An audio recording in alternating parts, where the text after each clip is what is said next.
Hello, and welcome back to the Skype sessions. I'm David, and I have with me a very special guest today, Stuart Hunt. And he is the creator of the Into the Wardrobe YouTube channel. You might have seen it on YouTube, these wonderful videos. They're like audio essays, video essays about different Narnian topics. And I've enjoyed them for a while, and I decided I had to get this guy onto a Skype session to talk about his work. So, Stuart, welcome to Pints for Jack. Thanks so much for having me, David.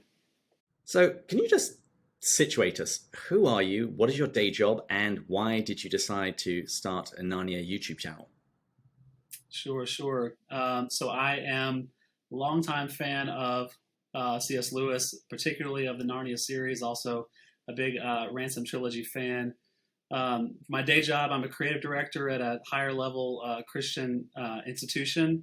But before that, I was a video director. I've always worked in freelance video and motion graphics and graphic design. And so love all things creative, have a huge love for ultimately story. And I think that that's what really drew me into being a part of the Lewis world in the first place. So in particular, I started the channel. My children are young. I've got one that's the oldest is 11, the youngest is 4. And it's funny, when I read to them, pretty much every night of the week, and we pick lots of different books. And I've tried a few times to read the Narnia series to them, and there have been several false starts, which is really interesting. I think I've kind of learned that at least for my children and at their language level, these aren't the kind of books you read aloud. They're the books that you consume yourself and you love and you internalize and you just soak them up. But in that, I wanted to draw out the thing. What is it about this series that makes it so great? What is it? It's not just. It is, in some sense, it's just the storytelling craft that Lewis demonstrates, but it's the depth and the richness that's there that keeps you coming back reading. That you can read this series 4 times, and every time you find something new and something interesting to discover. And I wanted to share that with other people. They are beautiful. They're wonderfully produced videos. Just from a nerdy technical point of view, what software do you use to assemble them? Yeah, it's a combination of Photoshop, and so a lot of my artwork comes from wonderfully talented artists across the internet. But then a lot of them require to be modified. There may be a picture. I need a character that someone hasn't drawn, and so I have to go in and composite a scene. And then I actually do most of my animation in Adobe Premiere. Normally I do animation in Adobe After Effects, but I've learned that we need to, in order to get these out quickly, we have to do some kind of rough and tumble animation techniques. So I do most of it in After Effects or in Premiere if I can get away with it. And then if it needs to get fancy, we'll go into After Effects.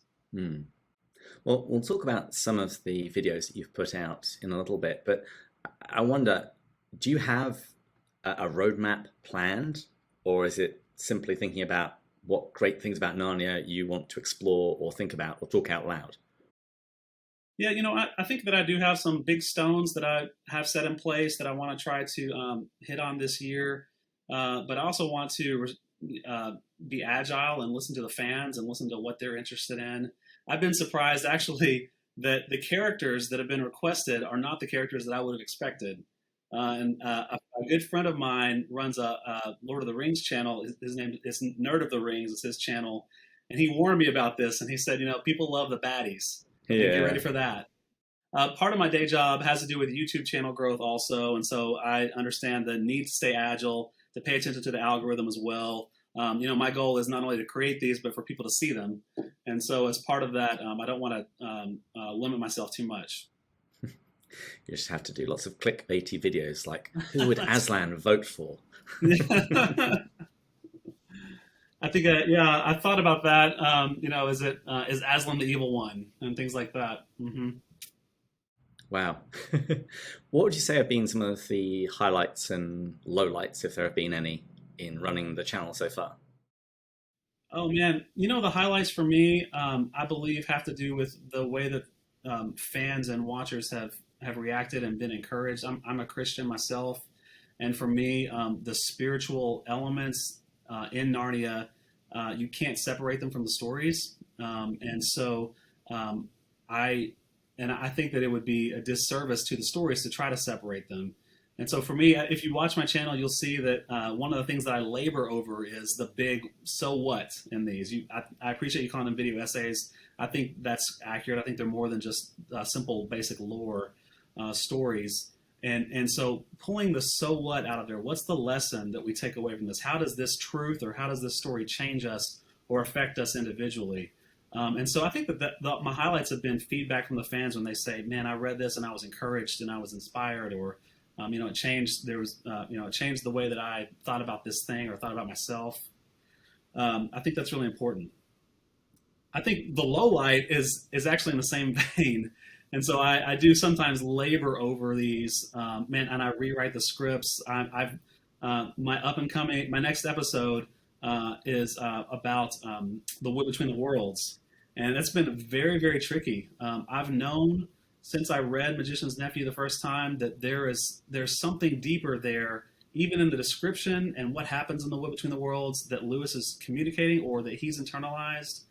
I don't even know if he intended for the reader to pick up on it without some heavy duty thinking. But ideally I'd be putting out a new video every week, and this one's taken me 4 times as long, just because of how deep you have to dig to get to the heart of it. Strangely enough, that actually makes me feel really happy, because when I'm preparing for the podcast, sometimes I put in so much work when I start heading down the rabbit trail of, there's so many more things here that I didn't actually realize the last time I read this. But it's only when I'm actually going through it carefully, I suddenly realize it's much deeper than I thought before. Yeah. And your reference to the wood between the worlds is actually a very good jumping off point, because one of the first videos of yours that I saw was a tour of Narnia. And you mentioned the wood between the worlds, and you implied it being a multiverse. And then I suddenly thought, could you have a Narnia Marvel crossover?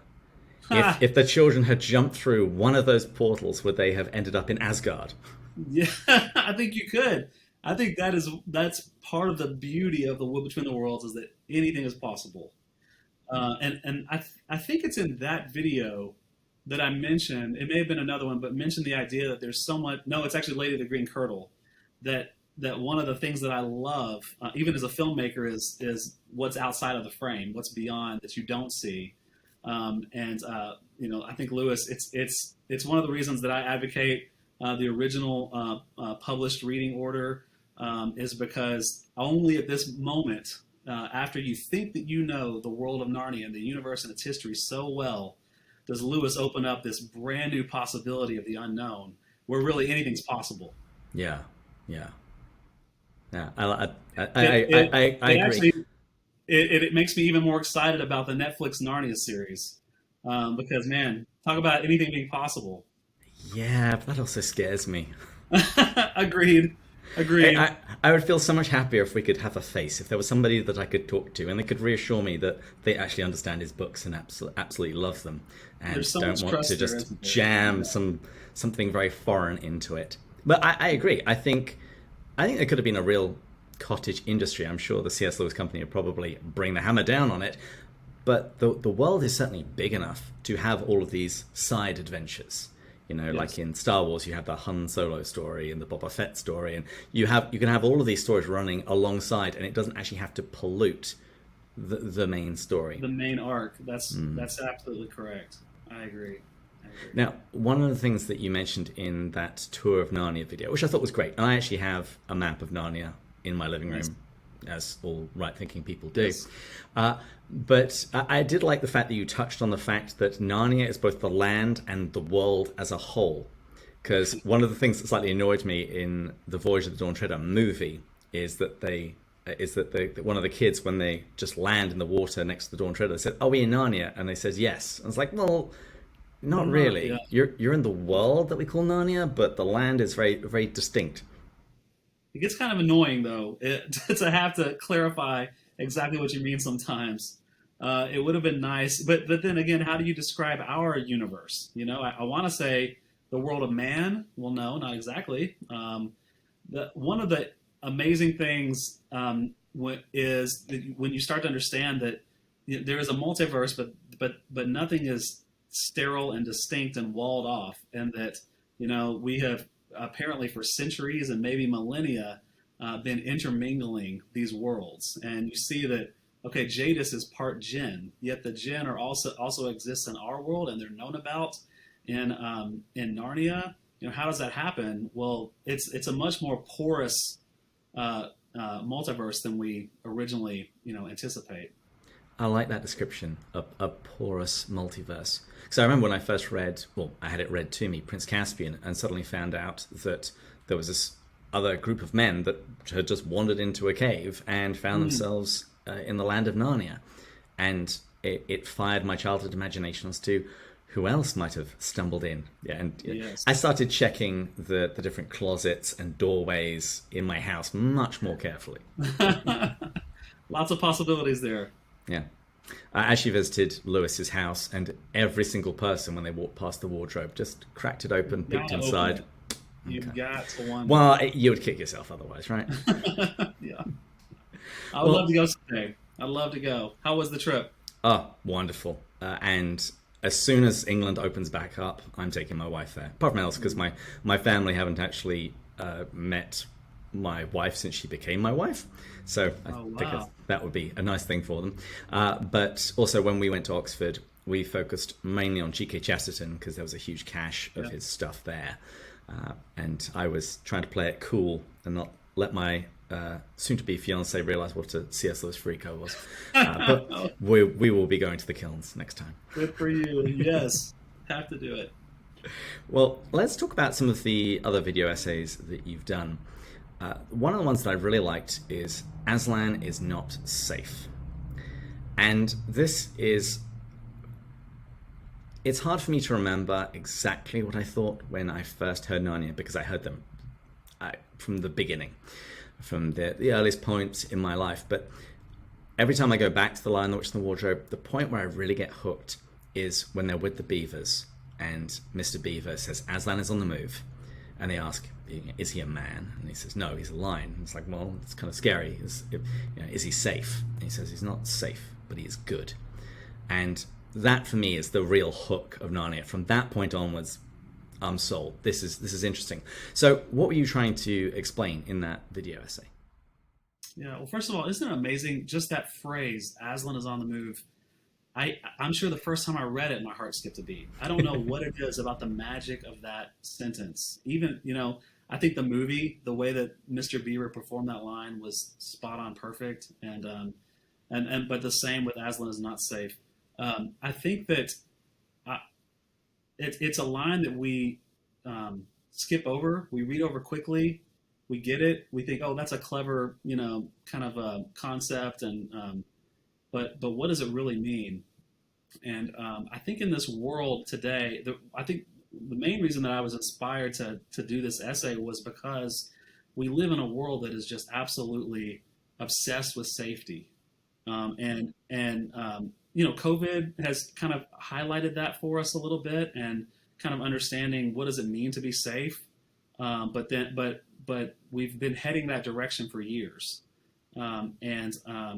I think so much of what we are called to do and who we're called to be is that we choose to give up because of safety. This has nothing to do with COVID at this point, so don't read into that. But just in terms of life, I want my kids to climb trees, and I want them to ride bikes and get scratches, and I want them to explore and learn to be brave and be bold when they're called to be. I want to be that person. And so I think the reminder that not all good things are safe and not all safe things are good is just important for us in the world that we live in today. Now, the video of yours which broke my brain was the one, you actually had two, on the Lady of the Green Kirtle. And you were asking the question about her origin. And this is very common, and particularly back in the day when we thought we were still getting a silver chair, we still thought we was getting a silver chair movie before everything fell apart. There were lots of questions about what they were going to do about the Lady of the Green Kirtle, because we saw the abomination that was the Voyage of the Dawn Treader and them linking in with the Green Mist, and it really seemed like they were trying and draw a thread between all of these, that it's still the White Witch again. But you go through a number of suggested origins for the Lady of the Green Kirtle, and I would just like you to outline some of them because I just thought these were wonderful. Huh. Well, let's see if I can think of the list. Obviously the most common that I think we all kind of start with is, oh, this is Jadis and she didn't die. This is the White Witch, either in a new form or reincarnated or reconstructed. I in the video kind of talk about why I don't think that's the case. Now, I will say, one of the wonderful things about open-ended, unanswerable questions is that we all get to use our imaginations and we all get to use our own logic and choose what we think is right on these. Um, And but argue I about it with people on the internet. That's really Yeah, important. that's right. Yeah, absolutely. But I do think that that's an easy one, and that's an easy answer. I think that as you explore a little bit about other literary figures that probably influenced Lewis in this, you start to look for other answers. And so, one of the ideas was that maybe she was Lilith herself. Lilith being, the legendary original wife of Adam, also said to be the White Witch's mother, and Lilith. If there's a connection there, also possibly with the Jinn. The question is, did Lilith have the power to travel between worlds? Did she have some sort of elements like the children had, some sort of ring herself, where she could move about and do what she wanted? I thought that was a fun one, just because I think Lilith. A lot of people seem to love that character. Another idea that I thought was just a brilliant one, and I read it on a forum. I gave credit in the video if you'd like to read the original forum posts. Was that she was that the Lady of the Green Kirtle was a deranged water nymph, and you see a lot of connections there. A lot of tie-ins with water. She was first seen around water. The prince was kidnapped around water. Her underground lair, when she's spoiler alert, when she's killed, the lair begins to fill with water. That I thought was one of the stronger arguments for it. As soon as you cut to the Yes. graphic, I thought, oh, because that was never actually really explained in the book as to why that happens, as to what her magic Yeah. was doing What was it related to holding water at back? all. That's right. That's right. Yeah, so I thought that one was fun, and naiads themselves are not something. A lot of people know about dryads, and at least here where we are, and I think that Lewis talks more about those, and so it's just fun to talk about what a naiad is also. Um, but the one that got me, the one that blew me away, was the character was a comment that was left in a different video by one of my watchers that said, what if this was Jadis's daughter? And we'd had that conversation and other ones, and it was, well, how does Jadis, have a child in Narnia? Does she's half giant and she's been in the giant country? Is there a giant father there? That's some interesting concepts for a family channel. But then she said, well, what if Jadis was pregnant when she entered Narnia? And man, I thought, what a great idea, what a great concept. Yeah, And I just love the that idea just blew my of, mind. yes, absolutely. I love the idea of that there could be a lineage of witches, and there could be entire populations. We know that for the Narnians there must have been multiple witches, because one of the characters says they're of the same kind, and those northern witches are always like that. And then it's fun to find the little Easter eggs. I mentioned in the video some of an illustration by Pauline Baines that I just think is, who knows? Did Pauline actually mean to illustrate it this way? Probably not. But it is just great to be able to find those tie-ins and kind of create your own theories behind those. Well, I'm going to put links to those videos in the show notes, and people can go and watch the rest of the videos on your channel and subscribe. So just to wrap things up, what is the name of your channel? And can you give us a sneak peek as to what you're going to be looking at in coming months? Yes. So the channel is Into the Wardrobe. You can get there by going to youtube.com/Into the Wardrobe. And like I said, we're going to be launching a 2-part series on the Wood Between the Worlds very soon. So the first one kind of just talks about the concept of the wood between the worlds and some of the physics behind it and just what is possible there. The second one kind of opens up the world of theories that come once you understand, what the wood between the worlds is capable of. We'll talk about different civilizations that may have passed through there, different mythical creatures that we have in common in our world and in other worlds. And then into the future, I believe it will definitely, one of the big characters that's been requested is Tash, and so we'll talk about him very soon, of course. I would also like to start talking a little bit about what we might expect or look forward to with Netflix Narnia series. And then finally, I'd like to be able to do more meta literary analyses of Narnia itself and what was going on in Lewis's world when he wrote these. What was going on not only historically, but also in his own heart and in his mind as he's progressing as a theologian, progressing as a storyteller, even progressing as a man. Definitely the more you learn about Lewis, the richer Narnia becomes. So after I'd read Surprised by Joy and read those moving passages about his mother dying, and then I went and reread The Magician's Nephew, that took on a whole new potency. Yes. And as you were talking about the wood between the worlds there, I thought of yet another crossover. Stargate. What if the Stargates are connecting these pools together, and these pools are actually wormholes? I actually thought about using a Stargate picture in that. I think you're absolutely right on there. Maybe that can be one of the theories. I'm down. I'm always down for a good get Richard Dean Anderson to be a part of the Netflix series. That would be great. Stuart, thank you so much for coming on the show.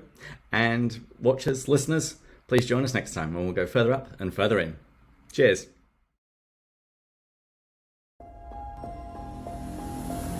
There is a world outside of our own, where heroes are made, adventure is born, and legends are true. It's a world of dreams, a world of magic, a world of fantasy, yet it's more real than our own. Follow me there. Come with me into the wardrobe.